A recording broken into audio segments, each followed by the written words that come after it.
കല്ലുപ്പും കർപ്പൂരവും കൊണ്ടുള്ള ഈ സൂത്രങ്ങൾ അറിഞ്ഞാൽ നിങ്ങൾ നെട്ടും. വളരെ സിമ്പിളായിട്ട് നമുക്ക് നമ്മളുടെ വീട്ടിൽ എന്നും ഉണ്ടാകുന്ന 2 സാധനങ്ങളാണ് ഇത്. ഈ മഴക്കാലത്ത് പല രീതിയിലുള്ള പ്രശ്നങ്ങൾ നമുക്കുണ്ടാകാറുണ്ട്. ആരോഗ്യപ്രദമായിട്ടാണെങ്കിലും ക്ലീനിങ് ആണെങ്കിലും എല്ലാം. അപ്പം നമുക്ക് അതിനെല്ലാത്തിനും പരിഹാരമാണ് നമ്മളുടെ കല്ലുപ്പും കർപ്പൂരവും. അപ്പോൾ ആര് സ്കിപ്പ് ചെയ്യരുത്, പൂർണ്ണമായിട്ട് കാണുക. സിമ്പിൾ ടിപ്സ് ഈസി ലൈഫിലേക്ക് എല്ലാ കൂട്ടുകാർക്കും സ്വാഗതം. നല്ലൊരു ദിവസം നേർന്നുകൊണ്ട് നമുക്ക് നമ്മളുടെ വീഡിയോയിലേക്ക് പോകാം. ആദ്യം 3 ടേബിൾ സ്പൂൺ നമ്മളുടെ കല്ലുപ്പ് എടുത്തിട്ടുണ്ട്. അതിനുശേഷം ഞാൻ ഒരു 1.5 ടേബിൾ സ്പൂൺ നമ്മളുടെ കർപ്പൂരം എടുത്തിട്ടുണ്ട്. ഈ അളവ് തന്നെ നിങ്ങൾ എടുക്കുക. എന്താണെന്ന് വെച്ചാൽ നമ്മൾ ചെയ്യുന്ന കാര്യങ്ങൾക്ക് ഈ ഒരു റേഷ്യോ ആണ് ഏറ്റവും പെർഫെക്റ്റ്. ഈ കർപ്പൂരത്തിന് വളരെയധികം ബെനിഫിറ്റ് ഉള്ളതായിട്ട് നിങ്ങൾക്ക് എല്ലാവർക്കും അറിയാവുന്നതാണല്ലോ. നമുക്ക് നമ്മളുടെ അണുക്കളെ നശിപ്പിച്ച് കളയാനായിട്ട് വളരെ ശേഷിയുള്ള ഒരു സാധനമാണ് കർപ്പൂരം. അതുപോലെ തന്നെ ഉപ്പും കർപ്പൂരവും നമുക്കൊരു പോസിറ്റിവിറ്റി കിട്ടുന്ന 2 സാധനങ്ങളാണ്. അപ്പോൾ ഇവ രണ്ടും കൂടി ചേർന്ന് കഴിഞ്ഞാലുള്ള ഒരു റിസൾട്ട് എന്ന് പറഞ്ഞാൽ വളരെ അധികം ആണ് കേട്ടോ. നിങ്ങൾ മനസ്സിൽ പോലും ചിന്തിക്കാത്ത കുറേ അധികം നല്ല നല്ല ടിപ്സുകളാണ് ഞാൻ നിങ്ങൾക്ക് വേണ്ടി കൊണ്ടുവന്നേക്കുന്നത്. ഞാൻ ചെയ്തു നോക്കി വളരെ എഫക്റ്റീവായിട്ട് തോന്നിയിട്ടുള്ള നല്ല നല്ല ടിപ്സുകളാണ്. ആരും സ്കിപ്പ് ചെയ്യരുത്, പൂർണ്ണമായിട്ട് കാണുക കേട്ടോ. വളരെ നമുക്ക് ഈ മഴക്കാലത്ത് നമ്മൾ ചെയ്യേണ്ട കുറേ ടിപ്സുകളാണ് കേട്ടോ ഇത്. നമ്മളുടെ മക്കൾക്കാണെങ്കിലും നമ്മളെ ഫാമിലി മെമ്പേഴ്സിനാണെങ്കിലും വളരെ എഫക്റ്റീവായിട്ടുള്ള നല്ല ടിപ്സുകളാണ്. ആദ്യം ഒരു മിക്സിയിലേക്ക് ഈ ഒരു മിശ്രിതം ഇട്ട് കൊടുക്കുക. നമ്മളുടെ കല്ലുപ്പിൻ്റെയും കർപ്പൂരത്തിൻ്റെയും മിശ്രിതം ഇട്ട് കൊടുത്ത് നല്ലതുപോലെ പൊടിച്ചെടുക്കുക കേട്ടോ. ആ ഒരു റേഷ്യോയിൽ തന്നെ നിങ്ങൾ എടുക്കാനായിട്ട് ശ്രദ്ധിക്കണം. കർപ്പൂരം കൂടി പോകരുത് കേട്ടോ. നല്ല രീതിയിൽ തന്നെ ഇത് പൊടിഞ്ഞു കിട്ടിയിട്ടുണ്ട്. അപ്പം നമുക്ക് ഈ ഒരു മിക്സി നല്ല രീതിയിൽ ബ്ലേഡ് നല്ല മൂർച്ച വെക്കാനായിട്ട് ഇത് സഹായിക്കും. കല്ലുപ്പ് ഓൾറെഡി നമ്മൾ അടിച്ചു കഴിഞ്ഞാലും വളരെ നല്ല മൂർച്ച കിട്ടാനായിട്ട് വളരെ എഫക്റ്റീവാണെന്ന് നിങ്ങൾക്ക് എല്ലാവർക്കും അറിയാവുന്നതാണല്ലോ. അതുപോലെ മിക്സിയിൽ നമ്മൾ ഇത് അടിച്ചെടുത്ത് കഴിഞ്ഞിട്ട് ഈ മിക്സി ഒന്ന് നേരിയ ചൂടുവെള്ളത്തിൽ ഒരു 10 മിനിറ്റ് വെച്ച് കഴുകി കഴിഞ്ഞാൽ ഈ കർപ്പൂരത്തിൻ്റെ സ്മെല്ല് പോയി കിട്ടും കേട്ടോ.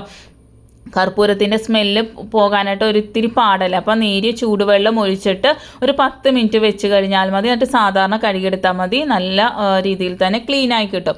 ആദ്യമായിട്ട് ഞാനൊരു ടിഷ്യൂ എടുക്കുന്നുണ്ട്. എന്നിട്ട് നമുക്ക് ഈ ഒരു പൗഡർ ഇട്ട് കൊടുക്കാം കേട്ടോ. ടിഷ്യൂ ഇല്ലെങ്കിൽ നിങ്ങൾക്ക് ന്യൂസ് പേപ്പർ ആണെങ്കിലും എടുക്കാവുന്നതാണ്. എന്നിട്ട് നമ്മൾ മാർക്കറ്റിലൊക്കെ പോയി ഫിഷൊക്കെ മേടിച്ച് കഴിഞ്ഞാൽ നമ്മൾ ബസ്സിനാണ് വരുന്നതെങ്കിൽ ബസ്സിലുള്ളവർക്കൊക്കെ ഫുള്ള് മണമായിരിക്കും. അല്ലെങ്കിൽ നമ്മൾ കാറിലാണ് വരുന്നതെങ്കിൽ കാറ് മൊത്തം മണക്കും. നമുക്ക് AC ഇട്ടൊന്നും വരാൻ പറ്റില്ല. അത് എത്ര നമുക്ക് ക്ലീൻ ചെയ്താലും അതിൻ്റെ ഒരു സ്മെല്ല് പോവില്ല അല്ലേ. അപ്പം നിങ്ങളെ കയ്യിൽ ഈ ഉപ്പിൻ്റെയും കർപ്പൂരത്തിൻ്റെയും പൊടി ഉണ്ടെങ്കിൽ ഇതുപോലെ ഒന്ന് ചെയ്യാം കേട്ടോ. ആ മീനിൻ്റെ ഒപ്പം ഇട്ട് കൊടുക്കരുത്, വേറൊരു കിറ്റിൻ്റെ ഒപ്പം ഇട്ട് കൊടുക്കാവുള്ളൂ. അതിൻ്റെ മേളിലേക്ക് നിങ്ങൾ ഒരിക്കലും കർപ്പൂരം ഇട്ട് കൊടുക്കരുത് കേട്ടോ.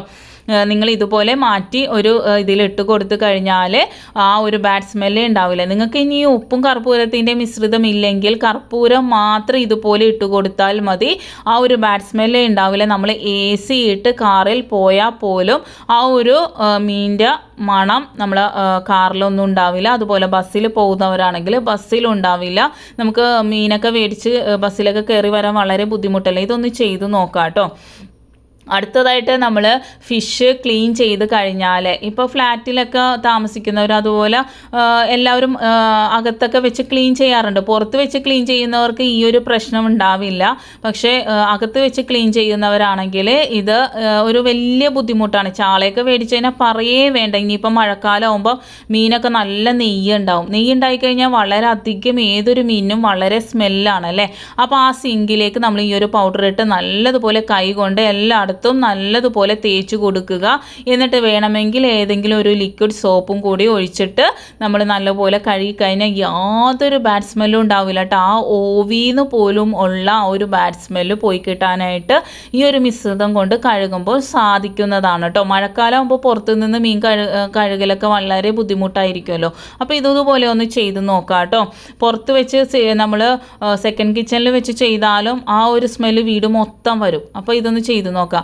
അടുത്തായിട്ട് മീൻ മുറിച്ചതിന് ശേഷം കൈയും ഇതുകൊണ്ട് തന്നെ കഴുകുക. സ്മെല്ല് ഫുള്ളായിട്ട് പോകും. എന്നിട്ട് ഏതെങ്കിലും ഒരു മോയ്സ്ചറൈസർ കയ്യിലിട്ട് കൊടുക്കണം കേട്ടോ. അടുത്തതായിട്ട് നമ്മൾ ഈ ഒരു മിശ്രിതം ഇട്ട് കൊടുക്കുന്നുണ്ട്, ഉപ്പിൻ്റെയും കർപ്പൂരത്തിൻ്റെയും. എന്നിട്ട് നമ്മൾ തേക്കുന്ന ഏത് പേസ്റ്റ് ആണെങ്കിലും നിങ്ങൾ എടുക്കുക.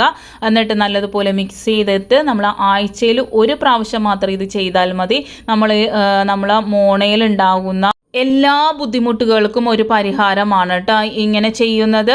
നമ്മളുടെ മോണ വീക്കം, അതുപോലെ തന്നെ മോണ പൊട്ടി ചോര വരിക, അതുപോലെ മോണയിൽ നീർക്കെട്ട് വരിക, പല്ലിൻ്റെ സൈഡ് പൊട്ടുക, ഇത്തിള് വരിക, ഇവയൊക്കെ പരിഹരിക്കാനായിട്ട് ആഴ്ചയിൽ ഒരു ദിവസം മാത്രം നിങ്ങൾ ചെയ്താൽ മതി. നിങ്ങൾക്ക് ഇനി കരി കൊണ്ട് തേക്കാൻ മടിയില്ലാത്തവരാണെങ്കിൽ ഇത് കരി കൊണ്ട് നമുക്ക് ആഴ്ചയിൽ 2 ദിവസം ചെയ്യാവുന്നതാണ്. പേസ്റ്റിലാണെങ്കിൽ ആഴ്ചയിൽ ഒരു ദിവസം മാത്രം ചെയ്താൽ മതി. ഞാൻ ഇതിനു മുമ്പ് കത്തിച്ച് കരി ഉണ്ടാക്കുന്നത് ഞാൻ കാണിച്ചിട്ടുണ്ടായിരുന്നു. ആ ഒരു കരിയാണിത്. എന്നിട്ട് കരിയിലേക്ക് ഒരു നുള്ള് മാത്രം ചേർക്കുക, ഉപ്പും കർപ്പൂരവും. എന്നിട്ട് തേച്ച് കഴിഞ്ഞാൽ നിങ്ങൾ മോണയിലുണ്ടാവുന്ന എല്ലാ പ്രശ്നങ്ങൾക്കും, നീർക്കെട്ടൊക്കെ മാറാനായിട്ട് വളരെ നല്ലതാണ് കേട്ടോ. നീര് വന്നിട്ട് വേദന അതൊന്നും ഉണ്ടാവില്ല.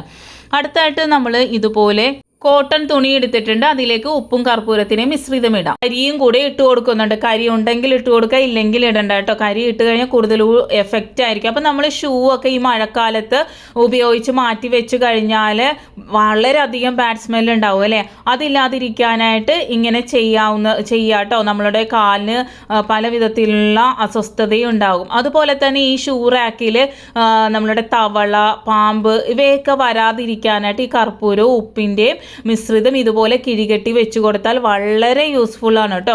അടുത്തതായിട്ട് ഞാൻ ഈ ഒരു ഉപ്പിൻ്റെയും കർപ്പൂരത്തിൻ്റെയും ഇട്ട് കൊടുക്കുന്നുണ്ട്. അതിലേക്ക് നേരിയ ചൂടുവെള്ളം ഒഴിച്ചു കൊടുത്ത് നല്ലതുപോലെ മിക്സ് ചെയ്യുക കേട്ടോ. എന്നിട്ട് നമ്മൾ രാത്രി കിടക്കുന്ന സമയത്ത് വീട് മൊത്തം ക്ലീൻ ആക്കുമല്ലോ. നമ്മൾ കിടക്കുന്ന സമയത്ത് കിച്ചൺ ആണെങ്കിലും എല്ലായിടവും നമ്മൾ ക്ലീൻ ചെയ്തിട്ടല്ലേ കിടക്കുന്നത്.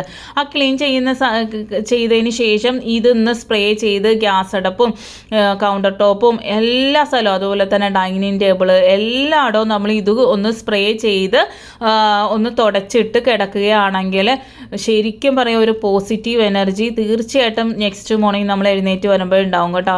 അത്ര എഫക്റ്റീവാണ് ഈ കർപ്പൂരവും ഉപ്പിൻ്റെ ഒരു മിശ്രിതം. അതുപോലെ നമ്മൾ ജനലിൻ്റെ സൈഡിലൊക്കെ അടിച്ചു കൊടുത്തു കഴിഞ്ഞാൽ നമ്മളുടെ പല്ലിയുടെ ശല്യം കുറേയൊക്കെ നമുക്ക് പരിഹരിക്കാനായിട്ട് സാധിക്കും. എല്ലാവരും ചെയ്തു നോക്കാം.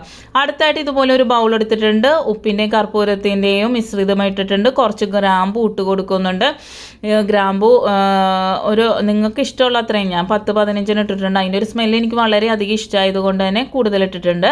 എന്നിട്ട് നമ്മൾ ഇരിക്കുന്ന സ്ഥലങ്ങളിൽ, നമ്മളുടെ ബുക്ക് വെക്കുന്ന സ്ഥലം, അലമാരകൾ, ബെഡ്റൂം എല്ലായിടത്തും നമ്മൾ ഇതൊന്ന് വെച്ച് കൊടുക്കാം കേട്ടോ. വളരെ എയർ ഫ്രഷ്നർ വേറെ ഒന്നും വാങ്ങേണ്ട കാര്യമില്ല, ഇത് മതി നമുക്ക്. അടുത്തതായിട്ട് നമ്മൾ വീട് തുടക്കുമ്പോൾ ഈ ഒരു പൊടി ഒരു നുള്ളി ചേർത്ത് തുടച്ചാൽ നമുക്ക് ഉണ്ടാകുന്ന അസുഖങ്ങൾ കുറേ മാറിക്കിട്ടും. നമ്മൾ ഈ തറയിലൊക്കെ ഉണ്ടാകുന്ന അണുക്കളെയൊക്കെ നശിപ്പിക്കാനായിട്ട് ഈ ഒരു മിശ്രിതത്തിന് സാധിക്കും. ആഴ്ചയിൽ ഒരു ദിവസമെങ്കിലും നിങ്ങൾ ഇങ്ങനെ ഒന്ന് തുടച്ച് നോക്കുക, അപ്പോൾ അതിൻ്റെ ഒരു എഫക്റ്റ് മനസ്സിലാവും. അതുപോലെ തന്നെ നമ്മൾ ഇതുപോലെ ലഞ്ച് ബോക്സിന് കൊടുക്കുന്ന ടർക്കികളില്ലേ, അത് എത്ര കഴുകിയാലും ഒരു ബാഡ് സ്മെൽ ഉണ്ടാവും. പിന്നെ അതുമല്ല നമ്മൾ അത്രയും പെർഫെക്റ്റ് ആയിട്ട് കഴുകി നമ്മൾ കൊടുക്കണം. കുട്ടികൾ ഫുഡ് വെച്ച് കഴിക്കുന്ന ഒരു ടർക്കിയല്ലേ, നമ്മൾ ഈവൻ നമ്മളുടെ തുണി കഴുകിയിട്ടാണെങ്കിലും നമുക്ക് ഈ ഒരു മെത്തേഡ് ചെയ്യാട്ടോ. നമ്മളുടെ ഫുള്ള് തുണി വാഷിംഗ് മെഷീനിൽ കഴുകിയതിന് ശേഷം അവസാനം ഈ ഒരു പൗഡർ ഇട്ട് ഒരു 10 മിനിറ്റ് മുക്കി വെച്ച് അതൊന്ന് ഡ്രൈ ചെയ്തെടുത്ത് വിരിച്ച് കഴിഞ്ഞാൽ നല്ലൊരു സ്മെല്ലും ആയിരിക്കും. കംഫർട്ട് എന്നൊക്കെ പറയുമ്പം ഒരു പുതുമ മാത്രമേ കിട്ടുള്ളൂ, അത് പ്രൊട്ടക്ഷൻ ഒന്നുമില്ല. പക്ഷേ ഇത് കർപ്പൂരവും ഉപ്പും കൂടെ ഉള്ളത് കൊണ്ട് തന്നെ കളറൊന്നും മങ്ങിപ്പോവില്ല, നല്ലതാണ്. ഇത് നമ്മളുടെ കർപ്പൂരവും ഉപ്പൊക്കെ നല്ല രീതിയിൽ ഇട്ട് കൊടുത്ത് ഒരു 10 മിനിറ്റ് വെച്ചതിന് ശേഷം ഡ്രൈ ചെയ്തെടുത്ത് വിരിച്ചു കഴിഞ്ഞാലും നമുക്ക് വളരെ നല്ലതാണ്. ഇപ്പോൾ ഈ ഒരു ടർക്കി ആണെങ്കിലും നമ്മളിങ്ങനെ ചെയ്ത് കഴിഞ്ഞാൽ വളരെ അധികം ബെനിഫിറ്റ് ആണ്. ഒരു 10 മിനിറ്റ് റെസ്റ്റ് ചെയ്യാൻ വെച്ചതിന് ശേഷം മാത്രമേ നിങ്ങളിത് കഴുകിയെടുക്കാൻ പാടുള്ളൂ. അപ്പോൾ നിങ്ങൾ ഇതൊക്കെ ഒന്ന് ചെയ്ത് നോക്കണം കേട്ടോ. വളരെ എഫക്റ്റീവായിട്ട് ഈ മഴക്കാലത്ത് പല അസുഖങ്ങളും പല രീതിയിലാണ് നമുക്ക് വരുന്നത്. അപ്പോൾ നമ്മളായിട്ട് നമ്മൾ ഒന്ന് സംരക്ഷിക്കുക എന്നുള്ള കടമ നമുക്കുണ്ടല്ലോ. അപ്പോൾ എല്ലാവരും ചെയ്ത് ചെയ്തു നോക്കുമെന്ന് വിശ്വസിക്കുന്നു. അതുപോലെ നിങ്ങൾക്ക് ഇഷ്ടപ്പെടുകയാണെങ്കിൽ നിങ്ങൾ ഫ്രണ്ട്സിനും ഫാമിലിക്കൊക്കെ ഷെയർ കൊടുക്കാനായിട്ട് മറക്കരുത് കേട്ടോ. നിങ്ങളെ സപ്പോർട്ട് കൊണ്ട് മാത്രമേ എനിക്ക് മുന്നോട്ട് നല്ല രീതിയിൽ പോകാൻ പറ്റുള്ളൂ. നല്ല നല്ല ടിപ്സുകളാണ് ഞാൻ കളക്ട് ചെയ്തിട്ട് വരുന്നത്. വളരെ എഫക്റ്റീവായിട്ടുള്ള വളരെ യൂസ്ഫുൾ ആയിട്ടുള്ള ടിപ്സുകളാണ് ഓരോ വീഡിയോയിലും ഞാൻ നിങ്ങൾക്ക് കാണിച്ചു തരുന്നത്. അപ്പോൾ നിങ്ങളെ സപ്പോർട്ട് ഉണ്ടെങ്കിൽ മാത്രമേ എനിക്ക് മുന്നോട്ട് പോകാനായിട്ട് സാധിക്കുകയുള്ളൂ. അടുത്തായിട്ട് നമ്മളുടെ ബാത്റൂമിലുള്ള കപ്പും ഈ ബക്കറ്റും ഒക്കെ എപ്പോഴും പെട്ടെന്ന് വളുവളുപ്പ് ഈ മഴക്കാലത്ത് കൂടുതലായിരിക്കും അത്. അപ്പോൾ ഈ ഒരു ഉപ്പും കർപ്പൂരത്തിൻ്റെ മിശ്രിതം നല്ലതുപോലെ തടവിയതിന് ശേഷം ജസ്റ്റ് ഒന്ന് വെച്ച് കഴുകി കളഞ്ഞാൽ മതി. ആ വളുവളുപ്പേ ഉണ്ടാവില്ല, നല്ല രീതിയിൽ മാറും. അതുപോലെ തന്നെ ഒന്നരാടം ഒരു ദിവസം ഇടവിട്ട് നിങ്ങൾ ബാത്റൂം ഈ ഒരു പൊടിയിട്ട് കഴുകി കഴിഞ്ഞാൽ അതിലുണ്ടാവുന്ന അണുക്കളൊക്കെ നശിച്ച് എന്നുവെച്ചാൽ ബാത്റൂമിൽ വേണ്ടാത്ത കെമിക്കലിട്ട് കഴുകുന്ന പോലെയല്ല, നമുക്ക് വേണ്ട അണുക്കളുണ്ടാവും. നമുക്ക് അസുഖങ്ങൾ വരുത്തുന്ന അണുക്കളൊന്നും ഇല്ലാതെ നല്ല ക്ലീനായിട്ട് കിട്ടും കേട്ടോ. അടുത്തായിട്ട് ഞാനൊരു പാൻ എടുത്തിട്ടുണ്ട്. ആ പാനിലേക്ക് ഉപ്പും കർപ്പൂരത്തിൻ്റെയും മിശ്രിതം ഇട്ട് കൊടുക്കുന്നുണ്ട്. അത് എന്നിട്ട് നേരിയതായിട്ട് ചൂടാക്കിയതിന് ശേഷം ഇതുപോലെ ഒരു കോട്ടൺ തുണിയിലിട്ട് കൊടുത്തിട്ട് നമ്മൾ കിഴി കെട്ടി നമുക്ക് നീർക്കെട്ട് അതുപോലെ തന്നെ ജോയിൻറ്റ് പെയിനൊക്കെ ഉള്ള സ്ഥലങ്ങളിൽ ഇതുപോലെ വെച്ച് കൊടുത്താൽ അത് നല്ല മാറ്റം ഉണ്ടാവും കേട്ടോ. ഒന്ന് ചെയ്ത് നോക്കാം. അടുത്തതായിട്ട് നേരിയ ചൂടുവെള്ളത്തിലേക്ക് നമ്മൾ ഈ ഒരു പൊടി ഇട്ട് കൊടുക്കുന്നുണ്ട്. അതിന് ശേഷം നമ്മൾ കാൽപാദത്തിലുണ്ടാകുന്ന വേദന, ഉപ്പുറ്റി വേദന, അതുപോലെ തന്നെ ഈ മഴക്കാലത്ത് ഉണ്ടാകുന്ന വളംകടി, അതുപോലെ നെഖം കുത്തിപ്പഴുക്കുക, അതൊക്കെ മാറിക്കിട്ടാനായിട്ട് ഇത് ഉപകരിക്കും കേട്ടോ. എല്ലാവർക്കും ഇഷ്ടപ്പെട്ടെന്ന് വിചാരിക്കുന്നു. നെക്സ്റ്റ് ടൈം നല്ലൊരു വീഡിയോയുമായി വരാം. Thanks for watching.